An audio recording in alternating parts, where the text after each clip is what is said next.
जय हिंद दोस्तों, मैं हूं सी अजय मिश्रा। एक बार फिर से आपका स्वागत करता हूं इस डीपी ट्रिक्स में। आज हम पढ़ेंगे डीपी ट्रिक्स, जो बैलेंस शीट हमें रटना है, जो हमें बैलेंस शीट को रट्टा करना है बैंकिंग वाले फॉर्मेट में। बार बार तकलीफ होती है, और बैंकिंग वाला फॉर्मेट क्या होता है, सीरियल वाइज लिखा जाता है, इसलिए इसको सीरियल वाइज ही रट्टा करेंगे। आ जाइए एक मस्त और बिंदास ट्रिक के साथ, जिससे आपको याद हो जाएगा गारंटीड। तो पहला आप देख रहे होंगे capital, reserve and surplus, liability और कैपिटल के अंदर आता है ये। और लाइबिलिटी और कैपिटल के अंदर capital, reserve and surplus, borrowing, deposit, others, liability and provision, ये सारी चीज याद कैसे रहे, तो उसके लिए कोड वर्ड है। कोड वर्ड आपको दिख रहा होगा। कोड वर्ड में आपको मिलेगा क्या कि चली रेखा डार्लिंग बच्चन के ऑर्डर पे। क्या हुआ, ट्रिक्स वापिस से याद करो। चली रेखा डार्लिंग बच्चन के ऑर्डर पे।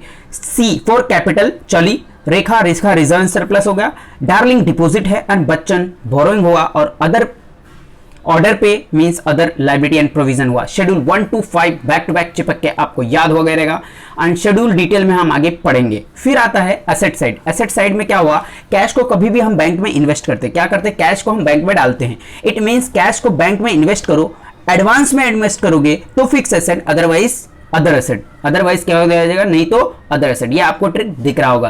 11 के 11 शेड्यूल हमें याद हो गए। सीरियल वाइज है बेटा, आपको कुछ नहीं करना। चली रेखा डार्लिंग बच्चन के ऑर्डर पे, कैश को बैंक में इन्वेस्ट करो एडवांस में तो फिक्स एसेट, नहीं तो अदर एसेट। ये याद रखना इतना।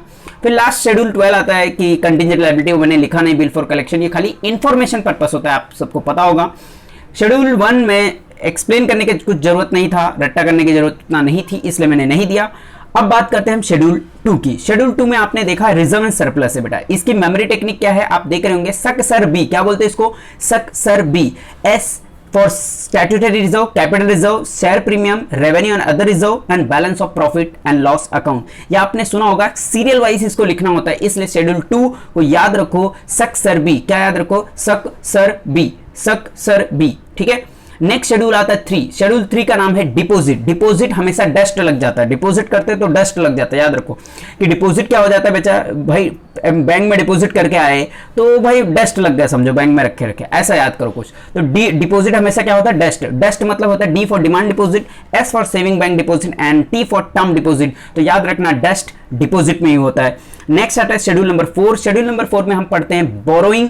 बोरोइंग का मेमोरी टेक्निक है आरबीआई। हम हमेशा बोरो किससे करना चाहिए, आरबीआई से। किससे करना चाहिए बेटा, और बोरोइंग आरबीआई से हमें बोरोइंग करना चाहिए। ओके, आर मतलब आरबीआई, एंड बी मतलब बैंक, जो अदर बैंक्स बोलते हैं हम, और आई मतलब अदर इंस्टीट्यूशन। आई मतलब इंस्टीट्यूशन और एजेंसी जो हुआ, तो हम इन लोगों से बोरो करते हैं बैंकिंग बिजनेस में। आइए हम आगे बढ़ते हैं 5th नंबर शेड्यूल पे, एंड शेड्यूल 5 बोलता है other liabilities and provision. Memory technique इसका है बायो। क्या बोलेंगे इसको, बायो। जो 5 नंबर है वो बोलता है बायो। बायो 5 नंबर क्या है, other liability and provision. Other liability provision में बायो का मतलब, बी मतलब होता है बिल्स पेबल, आई मतलब इंटर ऑफिस एडजस्टमेंट नेट, आई मतलब इंटरेस्ट अक्रूड, ओ मतलब अदर इंक्लूडिंग प्रोविजंस आते हैं इसके अंदर। तो बायो से आपको शेड्यूल 5 याद रहेगा। नेक्स्ट आगे हम बढ़ते हैं बैक टू बैक चिपक के शेड्यूल नंबर 6। यह आता है cash and bank, cash balance with RBI.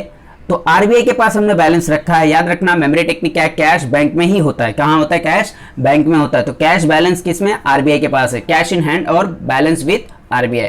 Next आते हैं शेड्यूल नंबर 7। आपने देखा इसके अंदर लिखा है balances with bank and money at call and short notice. तो कॉल कभी करते हैं शॉर्ट नोटिस में, तो बोर्ड मीटिंग याद रखना। किसको याद रखना, कॉल शॉर्ट नोटिस कहां पे होता है, कंपनी में। कंपनी में क्या याद रखने का, बोर्ड मीटिंग। तो बी मतलब होता है कि balance with bank, and M मतलब money at call and short notice. ये आपको याद हो गया रहेगा। नेक्स्ट शेड्यूल 8 के सामने हम पहुंचे हैं।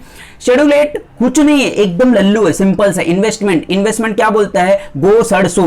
इन्वेस्टमेंट, डिपॉजिट भी डस्ट लग गया था, तो यहां पे इन्वेस्टमेंट में भी सड़ जा रहा है। इन्वेस्टमेंट भी सड़ जा रहा है, डिपॉजिट में डस्ट लग गया, तो इन्वेस्टमेंट में गो सड़ सो, जाओ सड़ो सो जाओ, है ना। तो गो सड़ सो। Go for G for government security, O for other approved security, S for shares, D for debentures and bond, and S for subsidiaries and or joint venture, and O for others to be specify किया रहेगा। वो सारे चीज इसके नीचे आ जाएंगे others में। Next बात आती है 9 नंबर एडवांसेस होता है। एडवांस हमें हमेशा किसके पास रखा जाता है, एडवांस सकू एक नाम की एक लड़की, उसके पास हम लोग एडवांस में रखते पैसा। क्यों, तो सकू के पास जो रखते हैं ना, तो पैसा निकालते कहां से, बटुए से समझो। तो बकट बकट में सकू, क्या याद रखेंगे मेमोरी टेक्निक, बकट में सकू, बकट में सकू, BCT बकट में सकू। तो यहाँ पे दो पार्ट हो जाते हैं, एक होता है बकट, एक होता है सकू। बिल्स परचेस एंड डिस्काउंटेड, ये बी में बकट में आता है B, and C for cash credit overdraft loans repayable on demand, and T for term loan. बेटा टी फॉर टर्म, बकट यहां तक खत्म हो गया। फिर आती है सकू, सकू में secured by tangible asset, advances की बात करें तो सिक्योर्ड बाय टेंजिबल एसेट होता है और कवर्ड बाय बैंक या गवर्नमेंट गारंटी उस पर देती है। और थर्ड आता है अनसिक्योर्ड, जिसमें सकू हो गई। ठीक है, तो बकट में सकू आपको याद रहेगा advances. And last second last schedule number मिलता है हमें 10 का नाम होता है पीओ। क्या नाम है, पीओ। पी मतलब प्रीमाइसेस, ओ मतलब अदर फिक्स एसेट। अच्छा, पीओ कैसे याद रखना, फिक्स एसेट पीओ होता है। क्या होता है, फिक्स एसेट। तो याद है आईपीओ जैसे याद करते हैं वैसे एफपीओ याद रखो, फर्दर पब्लिक ऑफर होता है ना, वैसे एफपीओ। एफ मतलब फिक्स एसेट, कहां पे होता है, पीओ। पीओ मतलब प्रीमाइसेस और other fix asset to be specified, जो दिया रहेगा वो। एंड लास्ट शेड्यूल आपकी तरफ आ गए हम, और लास्ट शेड्यूल का नाम है अदर्स एसेट। क्या नाम है, other assets.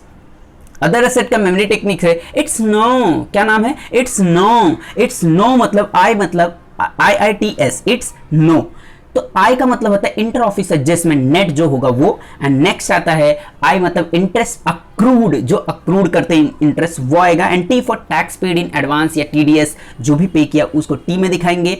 And S for stationery and stamps वगैरह होगा वो एस में आएगा। एंड एन मीन्स होता है non banking asset acquired in satisfaction of claim, वो एन में आता है। और ओ फॉर अदर्स, जो भी यहाँ पे दिया होगा।